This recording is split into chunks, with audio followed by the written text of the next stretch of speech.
बैठिए। वकील साहब थोड़ा जल्दी प्लीज। योर ऑनर, मेरे मुवक्किल दिनेश कुमार, इनका दावा है कि पूरी बिरादरी के सामने मंगनी करने के बाद भी उनकी मंगेतर मिस रोशनी उनसे शादी करने से इनकार कर रही हैं। योर ऑनर, इनकार नहीं, लेकिन मेरी भी वही शर्त है जो इनकी है। कैसी शर्त? योर ऑनर, मेरे मुवक्किल की बिरादरी में एक रस्म है जिसे निभाने से मिस रोशनी साफ इनकार कर रही हैं। वो रस्म क्या है? योर ऑनर, ये रस्म नहीं, ये सामाजिक रूप से महिलाओं पर किया जाने वाला अत्याचार है, अत्याचार।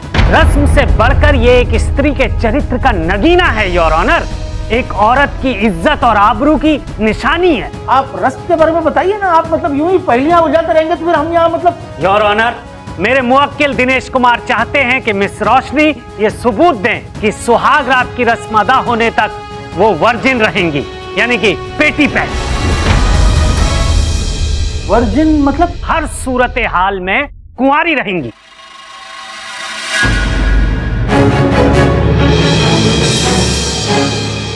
मिस रोशनी, क्या आपकी शादी हो चुकी है? नहीं your honour. There you are. Case क्या है? मतलब अगर कोई महिला जिनकी शादी नहीं हुई, अनमैरिड है, तो उन्हें तो कुंवारी कहा जाएगा ना। योर ऑनर, लगता है आप बात की बारीकी को समझ नहीं पा रहे।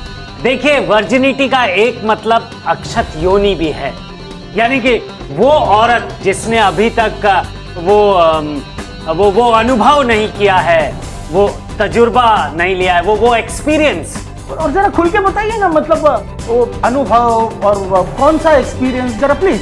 योर ऑनर, यौन का, सेक्स का, राइट वकील साहब? हाँ, ये तो हम चाहते हैं कि मिस रोशनी ये सबूत दे कि वो वर्जिन है। और हम ये चाहते हैं योर ऑनर कि मिस्टर दिनेश कुमार और रोशनी पर एक सा कानून लागू हो। We demand equal treatment under the law. तो इक्वल ट्रीटमेंट की गारंटी तो भारत का संविधान देता है। हम भी वही सबूत चाहते हैं कि मिस्टर दिनेश वर्जिन है। जिस बात की डिमांड, जिसकी मांग वो इतने हक से रख रहे हैं, वो हक तो रोशनी को भी मिलना चाहिए। लेकिन जज साहब, वो स्त्री हैं, हम पुरुष हैं, अब ये इक्वल ट्रीटमेंट कैसे संभव है, आप बताइए। योर ऑनर, अगर इनकी बात मान ली तो समाज की बुनियाद नेस्त नाबूद हो जाएगी, दुनिया हिल जाएगी, देश हिल जाएगा। और योर ऑनर, अगर इनकी बात मान ली गई तो हमारी देश की महिलाओं को जो इतने सालों से बेड़ियों में जकड़ कर रखा गया है, जंजीरों में बांध कर रखा गया है, वो और मजबूत हो जाएंगी। उनके अधिकारों का गला घुट जाएगा। योर ऑनर, कानून और अदालत जज्बातों से नहीं बल्कि गवाह और सबूतों पर चलते हैं। Thank you your honour, thank you. इसीलिए मैं अपने पहले गवाह डॉक्टर शेखर को बुलाने की इजाजत चाहता हूँ। इजाजत है, लेकिन थोड़ा फास्ट प्लीज।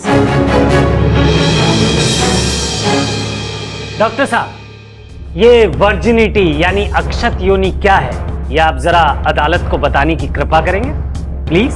औरतों की योनि में एक मेम्ब्रेन यानी स्किन का पर्दा सा होता है। जब कोई औरत पहली बार यौन संबंध यानी कि सेक्स का अनुभव करती है तो ये पर्दा फट जाता है। जैसा कुछ खून भी बह सकता है, लेकिन कुछ समाजों में सुहाग रात पर इस हाइमेन का रप्चर होना यानी फटना, इस बात का सबूत माना जाता है कि लड़की वर्जिन थी। थैंक यू डॉक्टर साहब, thank you. Your witness please. Doctor साहब, अभी अभी आपने कहा कि ज्यादातर पहली बार सेक्स का अनुभव करने पर ये पर्दा फट जाता है। इस ज्यादातर का मतलब बताएंगे आप? पता लगा मतलब यूजुअली। डॉक्टर साहब, क्या ये सच है कि ज्यादातर महिलाएं जो काम करती हैं, स्पोर्ट्स में हिस्सा लेती, खेल कूद में भाग लेती हैं, या कोई वजनदार काम करती हैं जैसे कि खेती में वजन उठाना, क्या तब भी ये पर्दा फटने के चांसेस होते हैं? जी हाँ, अक्सर हो जाता है। आपका ये अक्सर आपके ज्यादातर से कम है या बढ़कर? अब ये बात तो औरत पर डिपेंड करती है। जैसा अगर कोई औरत खेत में काम करती है, स्पोर्ट्स या शारीरिक व्यायाम जैसी क्रिया में हिस्सा लेती है, या फिर वो बोझ उठाती है, तो अक्सर आसानी से ज्यादातर हो जाएगा। ऑब्जेक्शन। हमारी पारंपरिक कथाएं कहती हैं ओवररूल्ड। परंपरा को ना गवाहों का दर्जा दिया गया है और ना ही सबूतों का। थैंक यू जैसा। हाँ, तो डॉक्टर साहब एक बात बताइए कि क्या सुहाग रात के दिन पहली बार यौन संबंध स्थापित करने पर यदि महिला के शरीर से खून ना बहे I mean sexual interaction, intercourse जिसे कहते हैं, उसके बावजूद खून ना बहे, तो क्या आप ये दावे के साथ कह सकते हैं कि वो वर्जिन नहीं?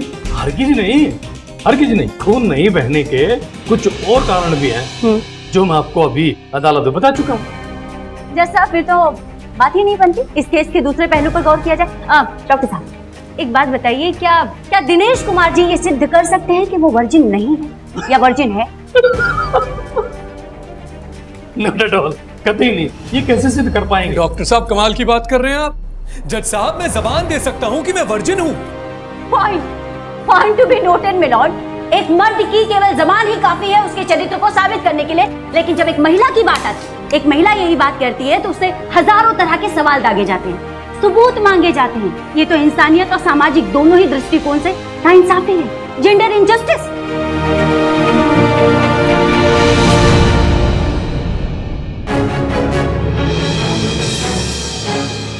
हाँ तो दिनेश जी, आप इन सारी चीजों के बारे में कुछ बताना चाहेंगे? नहीं मतलब हमारा कहना यह है कि जो सबूत आप खुद नहीं दे सकते, तो आप दूसरों से वही सबूत मांगने का क्या हक रखते हैं? Objection milord. अब क्या हुआ? मिलॉर्ड आप जो भी कहें, मर्द अलग हैं, औरतें अलग हैं। बिल्कुल नहीं, कानून के हिसाब से दोनों बराबर हैं। योर ऑनर, कुदरत ने मर्द को बनाया ही ऐसा है कि पता ही नहीं चलता नॉन वर्जिन कि वर्जिन, पेटी पैक कि नॉन पेटी पैक। आप प्लीज अपनी बकवास बंद करेंगे? योर ऑनर, यहाँ इस मुद्दे की जड़ ये है कि मर्द करे तो सब ठीक, लेकिन महिला करे तो पाप। दोषी कोई भी हो ऑनर, लेकिन शक और सवालों की सुई हमेशा औरत पर उठती है। क्यों? जज साहब मैं कुछ कहना चाहता हूँ। प्लीज, इजाजत है। जज साहब, हर मियाँ बीवी के बीच की सौतन होती है शक, और आज यहाँ अदालत ने मेरी आंखें खोल दी। जज साहब मैं किसी के अतीत या किसी शरीर के हिस्से से शादी नहीं करना चाहता, बल्कि एक जीती जागती औरत से शादी करना चाहता हूं, और वो औरत है रोशनी। अगर रोशनी को कोई एतराज ना हो तो। मुझे मंजूर है योर ऑनर। एक पत्नी इससे ज्यादा और क्या मांग सकती है कि उसके पति और उसके बीच कोई तीसरा ना हो। आप दोनों की राय से बिल्कुल सहमत हैं। वैसे आपको अगर कुछ कहना है तो? नहीं योर ऑनर, बस इतना ही कि आज इस उम्र में ही सही मैंने एक सबक सीखा है, और मुझे एहसास हुआ है कि मैं कितना गलत था। ये वर्जिनिटी टेस्ट गलत है। I am sorry ma'am, I am sorry. Case dismiss. एक मिनट जज साहब। अब क्या हुआ? एक सेल्फी ले लें? अभी? चलो।